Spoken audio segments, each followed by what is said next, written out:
Julius Caesar. The name echoes through history, a military genius, a charismatic leader, the man who ended the Roman Republic and ushered in an age of emperors. His conquests spanned continents, his ambition knew no bounds. But beyond the battlefields and political arenas, what psychological forces were at play? Was Caesar simply ambitious, or did he master the darker arts of human manipulation to achieve unprecedented power? For nearly 2,000 years, historians and biographers have debated the true nature of Gaius Julius Caesar. We see his military brilliance, his political acumen. But to truly understand his meteoric rise, we must look at the psychological strategies he employed, tactics that fall squarely into the realm of what we might today call dark psychology. From his early career, Caesar demonstrated a remarkable ability to assess and exploit the needs and weaknesses of others. Burdened by debt, he formed the first Triumvirate, a seemingly unlikely alliance with the wealthy Crassus and the popular Pompey. This wasn't just political pragmatism, it was a calculated manipulation of egos and resources. He leveraged Crassus's money and Pompey's influence, binding them to his own rising star while subtly pursuing his own agenda. He was a master at presenting himself as indispensable. His time in Gaul, the lengthy military campaign that solidified his power and wealth, provides a textbook example of using psychological warfare and propaganda. His own writings, the famous Commentarii de Bello Gallico, were more than just historical accounts. They were brilliant pieces of self-serving propaganda, crafted for a Roman audience. He meticulously controlled the narrative, portraying himself as the heroic defender of Rome against savage barbarians, justifying his extended command, his often brutal actions, and the immense resources he commanded. He exaggerated Gallic threats and minimized Roman atrocities, expertly shaping public perception back home while he was thousands of miles away. In Gaul itself, Caesar employed classic divide-and-conquer strategies.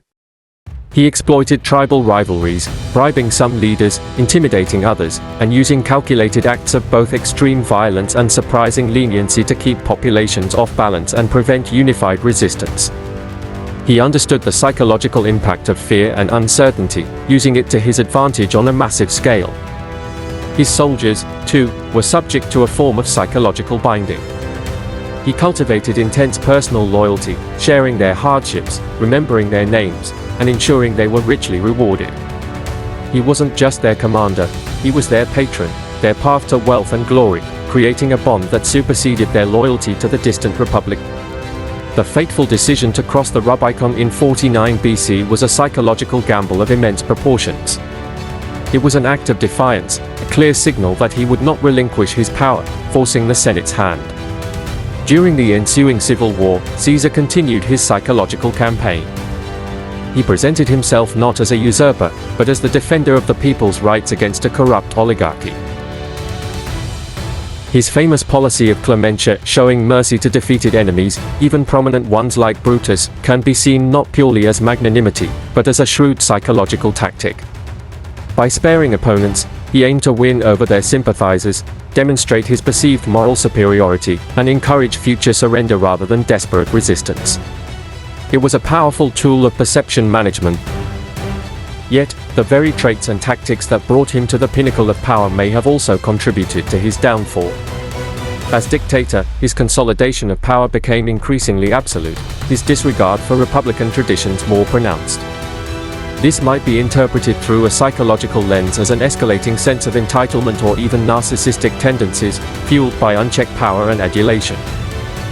The senators who conspired against him were driven not just by political ideology, but by a complex mix of fear for the Republic's future, personal grievances, and perhaps a psychological inability to accept one man's absolute dominance after centuries of senatorial rule. The assassination itself was a desperate, violent act born from this psychological pressure cooker. Julius Caesar's life story is a compelling narrative of ambition, military genius, and political skill.